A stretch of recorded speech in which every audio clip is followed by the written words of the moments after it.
Welcome, welcome, welcome, welcome. I am here and I am so excited to be here. I'm talking today about I'm talking today about the dark night of the soul.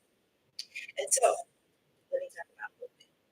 So typically the dark night of the soul happens when you are in a period of awakening. And so just so we're clear, you can have more than one period of awakenings. You can awaken way back when, you can awaken again, you can anytime that you jump levels, you are awakening to some new truth. And so when you're awakening, sometimes the dark night of the soul happens for us. So I want to share a little bit about what happened with the last dark night of the soul that I had. It was horrendous for me. When I think back on it, it really wasn't that bad. And that typically is how the dark nights of the soul are. Or what it is you can see the lessons and you can see the blessings that came out of it. But when you're in the middle of that thing and you're in the midst of all of that chaos, because that's what it is, it does not feel good. And so today I wanted to share just a little bit about that. If you're watching me on YouTube, welcome. If you're watching me on TikTok, welcome. Thank you for coming through. Um, so it was a time, typically, and this is my story, where I was feeling completely lost, trapped, in what would be endless darkness.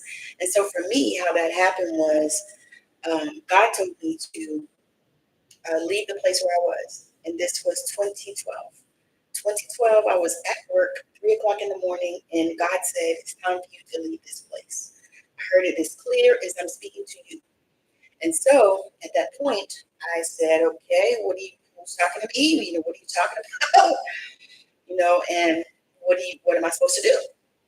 And so I said, "Is it physical? Is it mental? What is it?"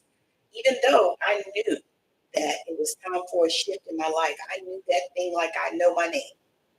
I knew that I needed to have a shift.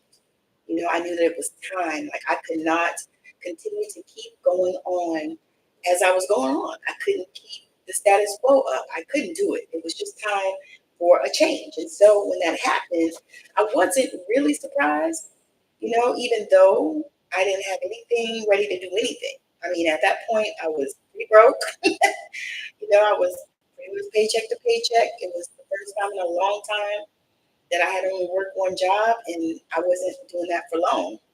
It was really just a few months or so, about maybe a year. Maybe a year. I did do some overtime and stuff at my job, but I didn't work like I used to work all the time. And so I got this call from God to just pack up and go. So what I did was I was trying to do some traveling. Welcome in, tap the screen for me. I appreciate that. I was doing some traveling and I said, well, you know what? I can travel and I can go and work and, it'll be okay. Well, the only thing that popped up for me to travel was in Omaha, Nebraska. And I don't know if anybody is from there on here, but when I looked at the weather channel and it said that that place was -8 degrees, but it felt like it was -15 degrees. Well, that was a no-go for me. I don't do cold. I am from Georgia. I don't do cold. So, and I've done cold because I've lived in different places where it got cold, but I wasn't willing to do that at that point in my life. So I said, okay, that's not the answer. And then I got a call from one of my cousins who was in Arizona, and she said, "You can come and stay with me." I said, "Okay, cool." So I said, "All right, I got a place to stay. I can go." Because I know that as long as I have a place to stay, I can go to work. I can get jobs. I never had a problem, and so that was my mindset and that was my thinking, and I know that at that point, God was actually speaking to me and calling me to another place, another level, another area, another timeline. Um, and so, what I know about these dark nights is it feels like you are stuck in a dense fog. I'm looking at my notes, y'all. It feels like you are stuck in a dense fog, and like you can't even see your way out. And a lot of times in the midst of these, God will send you teachers, and he will send you counselors or coaches or whatever people want to call themselves. But he'll send you people to help you through this, to navigate in whatever way that you need. And so welcome in. And so, I started feeling this thing because I was feeling, even though I was at my cousin's house, with she and her daughter, and I still was feeling alone. I was feeling like, I don't even know what I'm doing. I felt like in the Bible, I felt like I was dropped. There was a scripture in the Bible where it talks about Jonathan's son, Mephibosheth, and it said that he was dropped, by whoever was taking care of him. And so that was how I felt at that moment. I said, now, God, you told me to come out of here. Why is this stuff acting crazy in my life? And so, um, you start to feel this emotional and this mental toll during this period. And I know that there are a lot of people that are going through it and have gone through it. But you start feeling that, and you start, it's like you start melting, and you start feeling like every day is a struggle. And sometimes it is. Sometimes every day is a struggle, and I'm telling you, it was so difficult to keep my mind from racing negative thoughts, because everything that was happening seemed to be negative. Although now, when I look back on it, it prepared me for this time. It prepared me to learn how to trust God in a way that I had never trusted before. And I've been a church girl since I was born. so that wasn't a thing. But once you get away from religion and you start really diving into the character of the true God, it's a whole nother level, and it's a whole nother thing. That's not what I'm talking about today. But the thing is you don't feel like you can talk to anybody either when you're in these spaces. You feel like you are really alone. You feel alone. You can be in the midst of a crowd of people, but feel alone. Has anybody had that experience in the chat? Pop in and let me know. And the thing is that to me was the hardest part. That was so difficult, that part of feeling alone. Because, I'm an introvert, so I don't have a problem with my own company. But the thing is I always like to feel like somebody loves me, and so in this space, even though, and this is the thing too, even though nobody outwardly expressed that or anything like that, but, and at this point too, because I was going through this phase, I lost people, like, people that I called friends and some acquaintances. I lost them because they didn't understand where I was at. They didn't understand what I was going through. Thank you for tapping the screen, y'all. Tap the screen. And so they didn't know, what I was going through. They didn't understand it. And, some of them were like, okay, I don't understand it, forget about you. And that's, of course, sometimes it's painful. However, as I said before, these times prepared me for this time. And so um, when you think about it, it's like you are at this space where it's just you and God, where you are in a connection with God. I call it cocooning with God because that is how it felt to me. I felt like there was nobody. I didn't have, because the person that I trusted the most in my lifetime was my grandmother. And she is in spirit. She was even then. And so after, like I said, after she left us and after she left me, I felt like I didn't have anybody. Nobody that really, really, truly loved me and understood me. So, moving on with the story. So, as I was there, I got there and I started working probably within a couple weeks, maybe 2 weeks after I got there. Got a job, started working, but it wasn't a full-time job. It was a occasional job. It was an agency job. So sometimes I might get a day, sometimes 2 days. Every once in a while, I get 3 days. There were 12-hour shifts.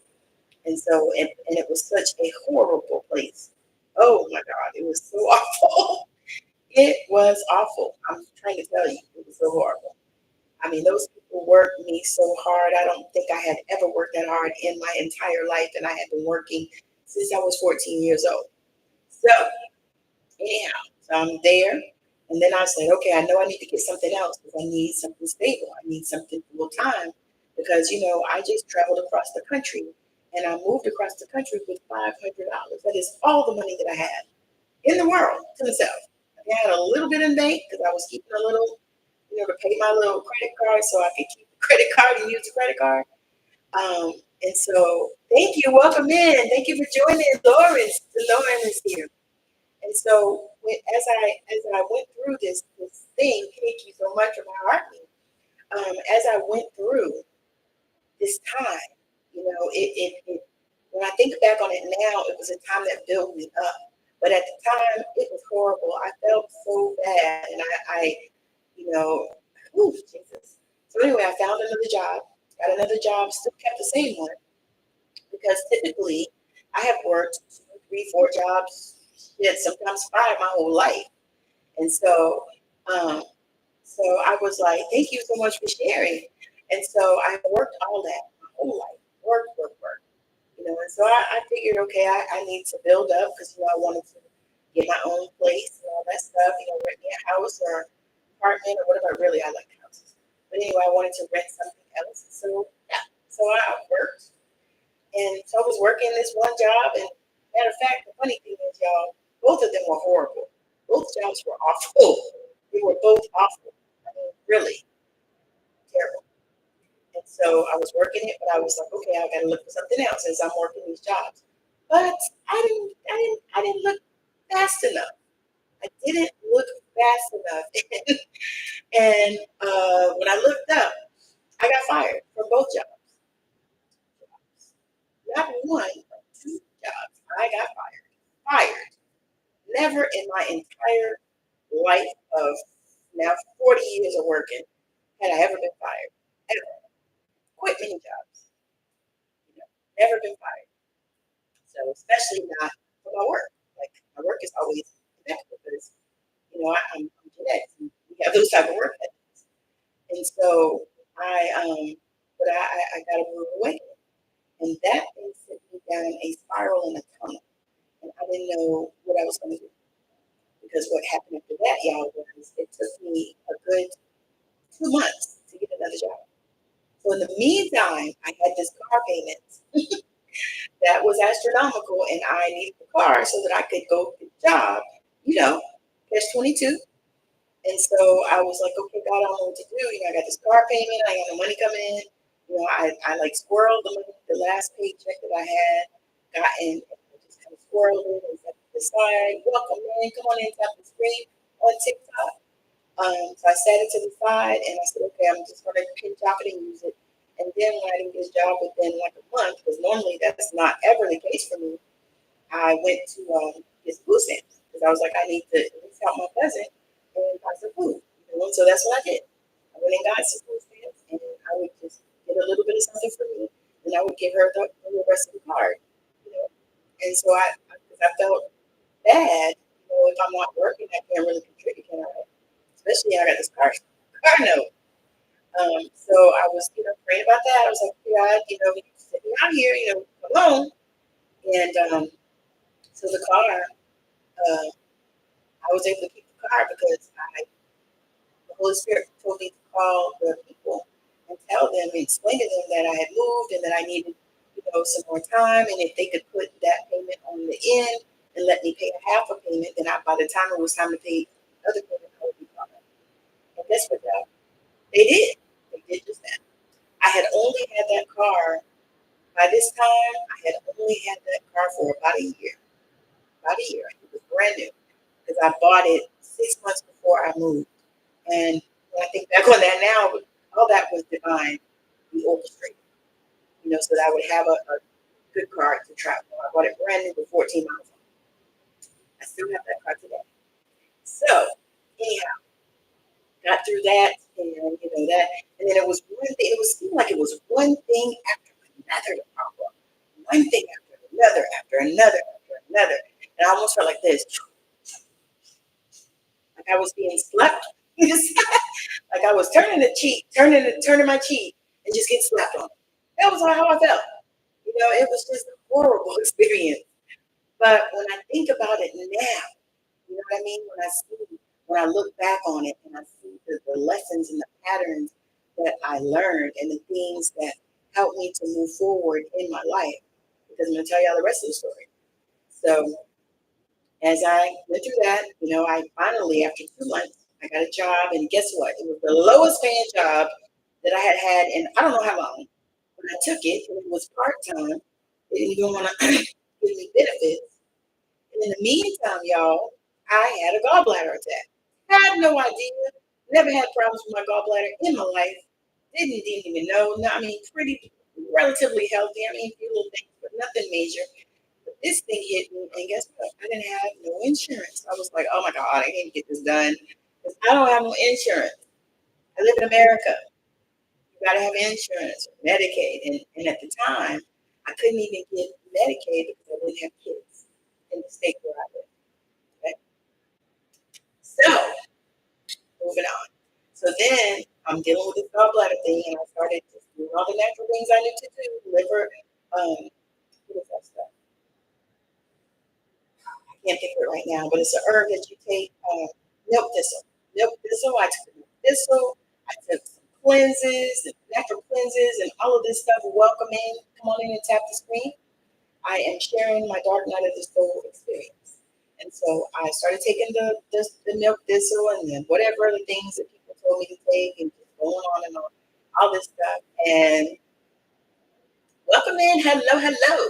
And so nothing really worked. I mean, I just kind of hoped and prayed that it wouldn't come through. It wouldn't come through that often. I mean, you know what I mean? I just until I could get some health insurance. Because this job, I took it because I didn't have anybody else coming, and I needed a job, and I knew it wasn't going to be very difficult because it was mental health, which I like. And so I took the job, and but the thing is, y'all, is I worked full time hours, but I couldn't get benefits. Okay, so moving on. I next got another part time job doing flu shots. I was doing flu shots at Walmart at the time when they used to do them. Now I think the pharmacists do them and all that, but they used to send us in there to do them, set up a table and all this stuff, and I did. And so I was doing those, and that actually was good. It was good money for what I did. Because some days I didn't get any. Nobody would come to the table. I walk around and talk to people and be like, "You want to come get flu shot? You got this insurance." Because of course everything is on that. So, anywho, I was doing that. I was doing the other part-time job, and then the job that I had applied for months before finally called me at the prison. So I went there. Um, Thank you. I appreciate you, just Peachy. I am right now also on YouTube doing a live there at Intuitive Care. So anyway, I'm gonna go ahead and finish this story, y'all. But it was just so crazy. So it took months. It was like March, I think, when I put the application in, and this was about August when I started work. I went down there at the end of July and did my interview and all this stuff and walked the grounds and all that and met the managers and all this stuff. And then I was able to get my job. And, prison paid good. Um, the benefits were good, really good. And so I did my time, so that I could get the benefits and stuff and pushed it to try to get this surgery done. Because I knew I needed to get that thing out because it was no, I would be puking water. I mean, it was horrendous. And all of this is in the middle of all of this stuff. But and then after that job, okay, let me tell you what the wonderful thing that happened. After I'm dealing with this dark night of the soul. Oh, let me go back and tell y'all. So in the midst of it, I did need a mentor, and he was able to guide me into a lot about energy healing and the Bach flower. Lucy, welcome in. The Bach flower, thank you, thank you. The Bach flower remedies, he taught me all about those, which is something I really need to start working with. But I work with those, and they did help some with some of the gallbladder issues. Because Bach flower remedies work on emotional components, okay, of disease. So he taught me some things, and I learned some stuff, and it was amazing because he just came in at the time when I needed. I have not been able to reach him in years. I was hoping he's still alive, but it was just amazing how he came right at the time when I needed him. He poured into me and poured into me and poured into me. And I'm so grateful for him for that time. And I think about it now. I said if I was working all that time, it would have been harder for me to connect with him like I did, because he would call me and talk to me for 2 hours. And I would take notes. It was like school, and it was amazing. I loved it, and I appreciated it so much. And now when I think about it, I thank God for that. So I thank God for that period of time when I was able to move through, learn some things, feel some things, start knowing some things, and open up to my gifts and all of these things, because we all have gifts inside of us. They usually lie dormant, but we all have them. Okay? So then after that, I got that job. So now, listen, remember, I'm working 3 jobs now. I'm working one part-time that was mostly full-time hours. I'm doing the food shots, and then I got the job at the prison. 3 jobs. So I had lost 2, got 3. And then I met the man that is currently my husband today. And when I met him, this is the thing too. When I met him, I was not looking. I was really just being me, doing me. I was not looking, and but when I met him, I knew that he was supposed to be my husband. I knew this. When I met him, the day that I met him, sitting in a church that we were visiting. Okay, I knew. I knew. But I kept talking myself out of it. I was like, nah, maybe it's just wishful thinking, because he was a good looking, solid man and all that. I said, maybe it was just wishful thinking, maybe that's not it, not really trusting myself. And so we went out on a date, and I talked to him first on the phone like 2 hours. And then we went out on a date. We were out for 4 hours at this restaurant. And after that, I came back home and I actually called my mom, and I said, Mom, I think thank you, thank you, thank you. I said, Mom, I think God just met my husband. And she said, really? I said, yeah. And the wild thing about that, y'all, is my mom is like, if you do not catch her before 10 o'clock at night, you will not be talking to her today. And so it was 1 o'clock in the morning her time, because I was on the West Coast, and it was 10 my time. So I don't know why she was up. Maybe she got to put it back, I don't know, but she answered the phone, and I told her. And then the next time I saw him, I told him. I said, I think you're my husband. And the thing is I was scared to tell him, but he received it. And he said he knew as well, which was so amazing. So amazing. Thank you for tapping. Thank you for the gifts. I appreciate that. But it was so amazing. And so right then I thought about it, I was like, oh my God, I got this dude who is supposed to be my husband, out of all of this, stuff. I can say a word, but never know what you can say over here. But out of all of this drama, let's say drama, all of this drama, or the opposite of heaven, all of that, welcome in, lollipop kid. So all of this is like, oh my God, you know what I mean? So even through all of that dark night of the soul, even through all of that, just not even knowing, what was going to happen, because it was challenging mentally, because I had gotten this word from God to move, and I moved over 3,000 miles. I drove it by myself. And y'all, I'm a little woman, I'm 5 feet tall, but I drove it by myself, 3,000 miles across the country, and I was like, you know what, I just need to, I just need to. And I felt that call, and I was so grateful. Thank you, thank you, thank you for my perfume. I was so grateful, and it made even that time, because even when I look back on it, you see, I'm not upset. I'm seeing, how it brought me to where I am today.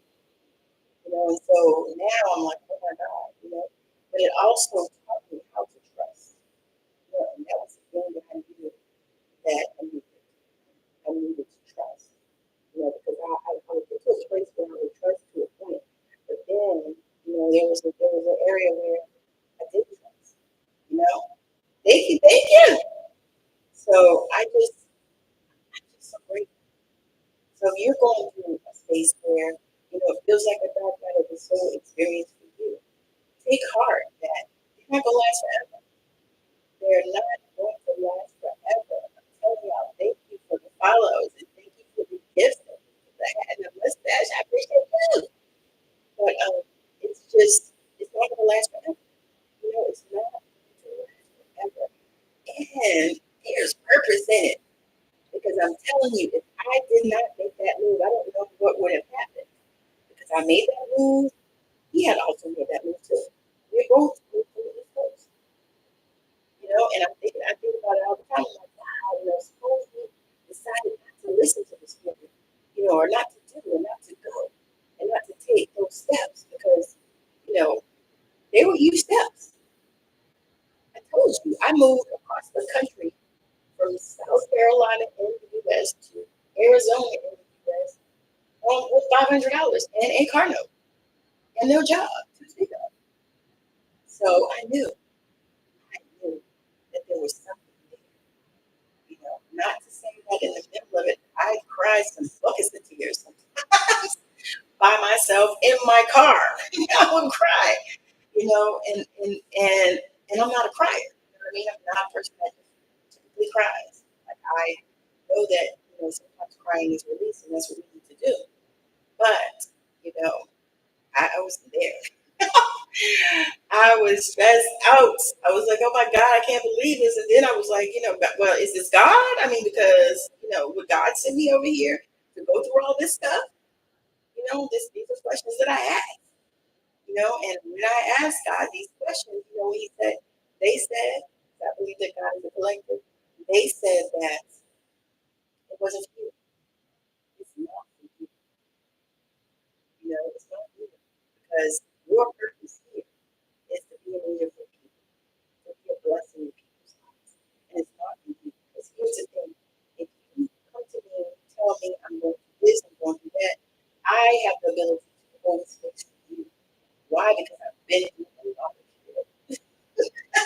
I've been through a lot. And so I have that ability to hold space for you. I can hold space for you. God gives me that through some of those experiences. So don't ever discount the experiences that you have. And even in the midst of dark nights of the soul, y'all, I'm telling you, continue to love on you. Continue to know that God is still God in your life. Even though things are looking crazy right now, they're not always going to be there. Keep yourself in a positive vibration. And I did that the best I could. Now, I'm not going to tell you that I was always positive like I am now. But I tried as best as I could to stay in that space, in that positive space. I tried because I knew that was going to keep me going. Because in the past, when I went through those experiences, I would call my grandma, and she would help to put me through. It was almost like she was a midwife for me a lot of times through some of the things that I went through. So I would call her. But at this time, calling her is the spirit. And at that time, I wasn't even at that space even. Because I'm a natural medium. I've had been since I was a child, but I had asked God to take that away from me years ago. So I wasn't even there. And then I still was in this deconstructing from religion thing where, all that stuff was evil and all this stuff. But anyway, we all have to go through that sometimes if we are fortunate enough to be born in those situations. So, anyway, I am so appreciative of y'all being here and listening to my story. I'll share more of it. I actually just created a YouTube channel on deconstructing from religion that I'm working on now to put some videos up on there, especially like a walking video and that kind of stuff. But if you experience that, you might want to join. We're going to do panels on deconstructing from religion because there are so many of us out here that have done that. We deconstructed from religion, and I have. Now I love God, but I have deconstructed from the brainwashing and the manipulation in the churches. I can't do it. I'm not going to do that. Boundaries. So anyway, I would love it if you would join me there. I also have Stand Store, and the link is in the bio on TikTok, and on the other place is in the description. So go check out my Stand Store. I have lots of free resources as well as paid ones. I have this amazing forgiveness letter that I have used for a few people. I took it and I did it myself, and that's why I was in it. And I used it for a few people. Like I just literally did the whole thing for 2 or 3 people that I needed to forgive, including myself. I also have a manifesting workbook. Manifesting love workbook and meditation bundle that is also in that Stand Store. Please grab it if that is something that you're looking for. If you are looking to become the love that you are seeking, aligned to love, this is the bundle for you. If you are running around here with running around chasing the same old John, or you keep having the same old John coming in your life, it's time to make some changes. Because the common denominator of all of that, right, is you. Yeah, this one, that one, that one, that one, and it was all the same. They all got the same energy. Okay? And so what I can help you do is shift that energy so that you can become the love. Because I'm telling y'all, that is really what I did. I did that. I took time. I shifted my energy so that I could become the love that I was seeking. Took care of myself. Had amazing self-care tools and techniques that I did so that when that man saw me, he was already attracted to me. You know what I mean? Because I know also he knew how to treat me because of how I treat myself. The love that I pour on me, he couldn't help to come in and pour that same love. See what I'm saying? So those are things I have in this Stand Store. I would love it if you would grab those. If you would like to have any type of session with me, that's also in Stand Store. I actually need to put the video on. Right now I have a phone session in there. But I'm going to put the video on that I have in my queue in the Stand Store as well, just to make it more accessible. Because those are different things. So, again, thank you so much for joining me. I would love it on YouTube if you could check out the description of the video. My Amazon links are in there. And I would love it if you check those out. I think affiliates are do get a small commission to help a budding creator out. And see if there's some things down there that you can use. There are some of my favorite things that I actually use in the description. So again, thank you for joining me on YouTube. And I will see you guys on tomorrow.